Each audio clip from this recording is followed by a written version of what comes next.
Guys দেখতে পাচ্ছেন bike ঠেলছি, কারণ আমার বাইক 2 দিন থেকে স্টার্ট নেয় না, টাকা পয়সা নাই, যার কারণে ঘরের ফেলায় রেখে দিয়েছিলাম।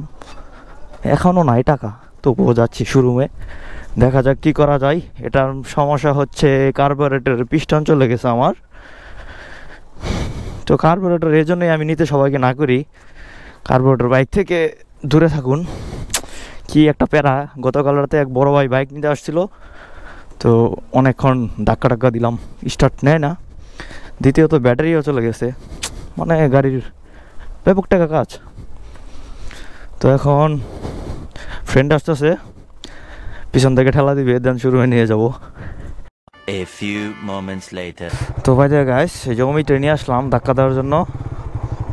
যাও আগাও।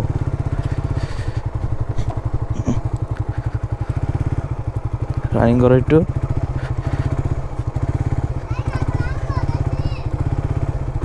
A few minutes later. কেন সবাইকে কার্বোরেটর গাড়ি না নেওয়ার জন্য পরামর্শ দেই, এই হচ্ছে তার উদাহরণ। ও মেয়ে, তোমার ফিলিংস কেমন? পোলাটা ঘুমাইতেছিল, তুলে নিয়ে গেছি, ওর গাড়িতে আমারটা ঠেলতেছি।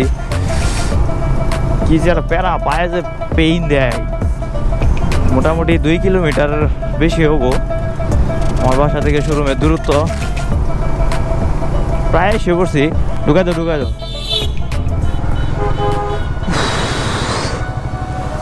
A few moments later. বাজার গাইস, তো দেখতে পাচ্ছেন চলে এসেছি শোরুমে, আর সোহাগ ভাই এখানে গাড়িটি খুলতেছে। তো চলুন দেখি গাড়িটি খোলা হোক, তারপরে কি অবস্থা দেখা যাবে। তো বাজার গাইস দেখতে পাচ্ছেন কার্বোরেটরটি খোলা হয়েছে, আর এখানে হচ্ছে ফ্লুইড পিনটা দেখতে পাচ্ছেন, আর ডুলটা। মেবি আমার প্রবলেম হয়েছে এই ডুলটা প্লাস হচ্ছে কার্বোরেটরের পিস্টনে। তো কার্বোরেটরের পিস্টনটা একটু পরেই দেখা যাবে কি অবস্থা। তো এখন ফ্লুইড পিনটা আর ডুলটা সোহাগ ভাই দেখতেছে যে এটা কি অবস্থা, এটা চালানো যায় কিনা, তারপরে হচ্ছে পিস্টনটা খুলবে। তো বাই দ্য ওয়ে গাইস, দেখতে পাচ্ছেন কার্বোরেটরের পিস্টনটি খোলা হচ্ছে, আর উপরে স্প্রিংটি সরিয়ে নেওয়া হলো। তো পিস্টন খোলার পরে কিন্তু বোঝা যাবে যে এটার কি অবস্থা। তো দেখতে পাচ্ছেন পিস্টনটি খোলা হয়েছে অলরেডি। তো এটাতে আমি 20,000 কিলোর মতো রান করেছি অলরেডি, একদিকে খেয়ে গেছে। তো এটা এখন চেঞ্জ করতে হবে, আর এটা চেঞ্জ না করলে কিন্তু বডিতে দাগ পড়ে যাবে। দেখতে পাচ্ছেন আমার বডিতে হালকা স্কেচ পড়েছে।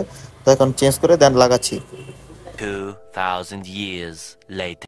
তো মোটামুটি সব কিছু কমপ্লিট, এখন লাগাচ্ছে পাপ্পু সাহেব। তো লাগানোর পরে বলা যাবে যে আসলে ঠিক হয় কিনা। যদি না ঠিক হয় তাহলে কার্বোরেটরের ভিতরে ডুলটা চেঞ্জ করতে হবে। আর এই যে দেখতে পাচ্ছেন পিস্টনটা আমি ছিঁড়ে ফেলেছি। তো লাগাক, তারপর দেখা যাক কি হয়। A few minutes later. By the way guys, তো মোটামুটি সব কিছু কমপ্লিট, টেস্ট ড্রাইভ দেওয়া শেষ। তো এখন বাসার দিকে রওনা হয়েছি। তো যে কারণে মূলত গত একটা ভিডিওতে আমি বলেছি যে কার্বোরেটর বাইক বর্তমানে 2025 সালে এসে অবশ্যই স্কিপ করবেন, কারণ এফআই এর যুগে কার্বোরেটর একটা ব্যাকডেটেড গাড়ি।